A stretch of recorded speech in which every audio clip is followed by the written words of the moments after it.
Lesson 1. Exercises. The exercises section in each of these lessons will be devoted to giving you a series of exercises or meditations intended to develop your psychic and magical skills. Psychic magical ability is rather like a muscle which grows stronger with use. The more you exercise your abilities, the more abilities you will develop. Again, psychism and magic are essentially the same thing, with psychism being receptive of spiritual influences, and magic using these same skills actively to achieve specific ends. In composing these lessons, we have assumed that you know nothing, and are starting from scratch. We know that this is not true for all students, and that some of you will have already acquired considerable skill and ability. If you feel your level of skill is already far beyond these exercises, then think of them as a review of the basics, or perhaps a new view of the basics. Soon enough, succeeding lessons will present you with more challenging exercises. If you are starting from scratch and have never worked with these techniques before, practice them as much as you can. You should practice every day and, if it is possible for you, at the same time each day. If you cannot practice at the same time each day, it is good to try to do it at least in the same part of the day, every morning for example. This builds consistency and, believe it or not, really does make a difference to your progress. How much you progress, and even whether you progress, depends on you. The time and effort you put in are what will determine your growth in magical ability. Like anything else, practice makes perfect. These exercises rely heavily on visualization. Visualization is a very important magical technique. In magic, our goal is to focus our energy very strongly toward the thing we want to bring about. When you visualize something, you imagine it very strongly, picturing it very clearly. When you first start visualizing, you may have to close your eyes and try very hard. It gets easier with practice, and later you'll be able to do it with your eyes open.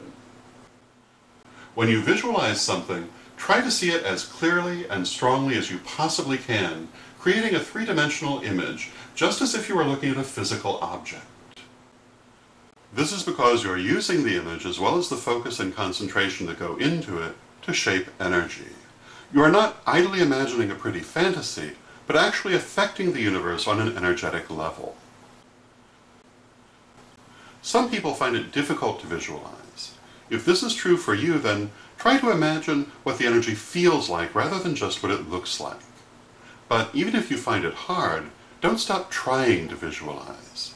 Your ability to do so will improve with time, and the skill is of great importance. Good habits. As we have said, it is best to practice every day to build skill. If at all possible, it is best to practice at the same time each day. When you first begin to learn magic, it is best to practice on an empty stomach.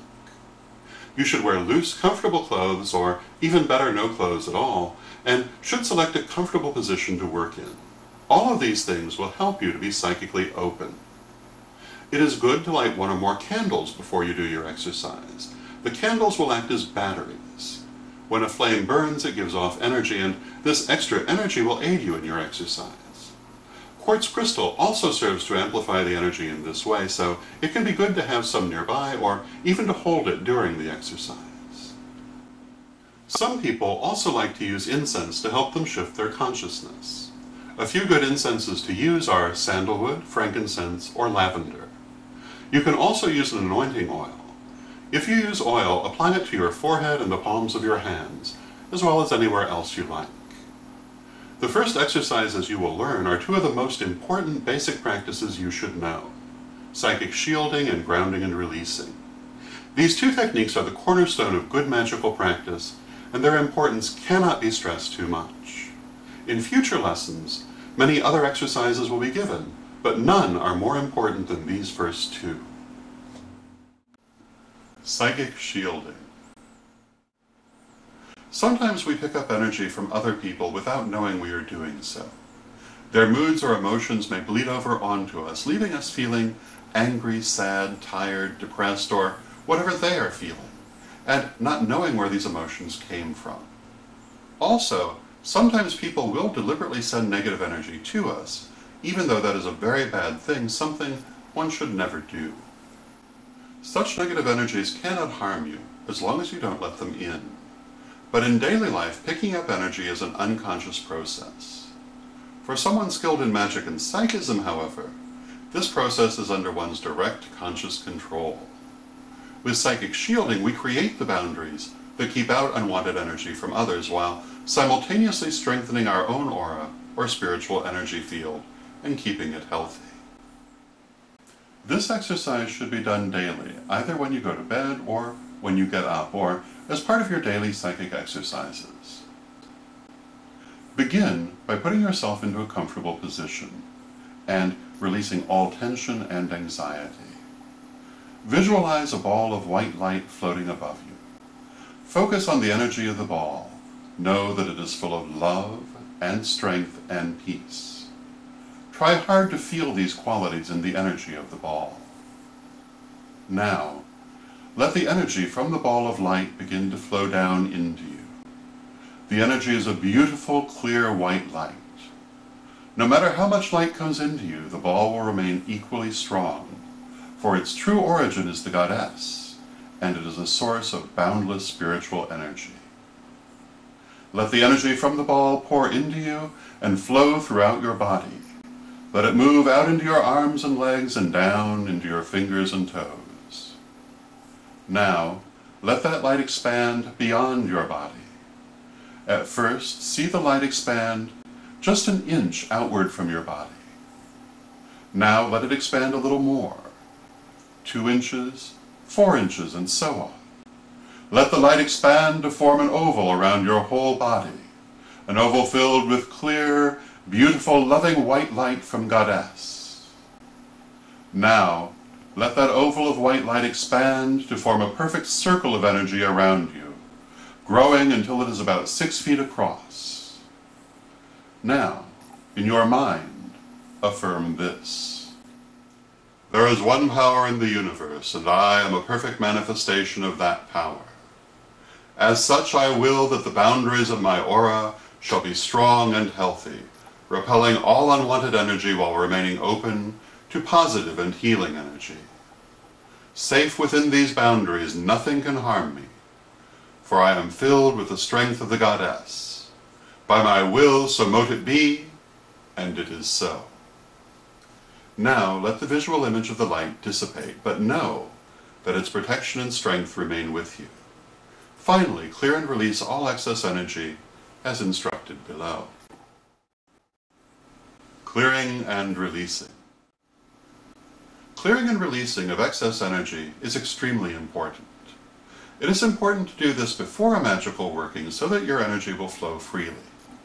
It is also important to do after a magical working so that the excess energy that may be left in your body will not cause you difficulties. There are many signs of excess energy, among them dizziness, lack of balance, and feeling giddy or disoriented. Excess energy may also be marked by hyperactivity and/or inability to rest or sleep after a magical working. There are many ways that can be used to clear and release excess energy.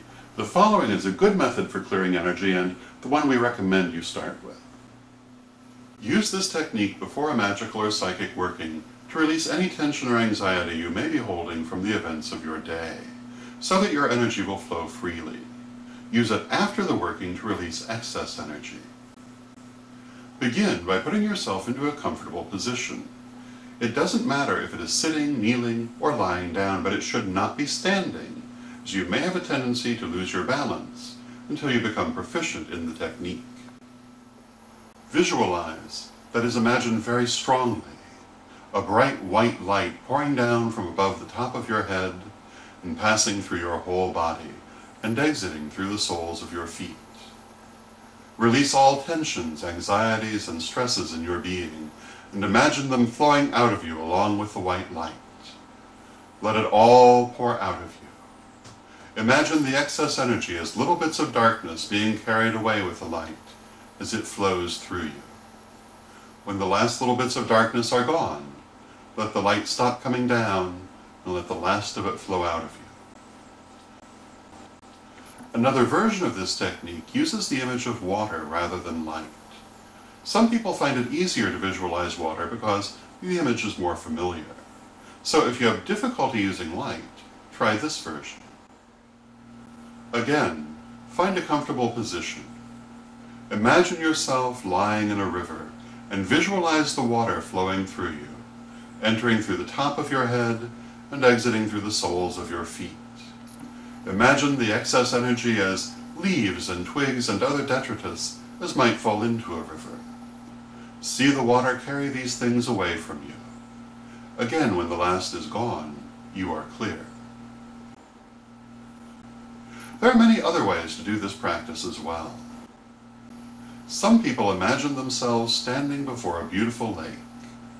They imagine themselves being very dirty, and they walk into the lake until the water completely covers their head.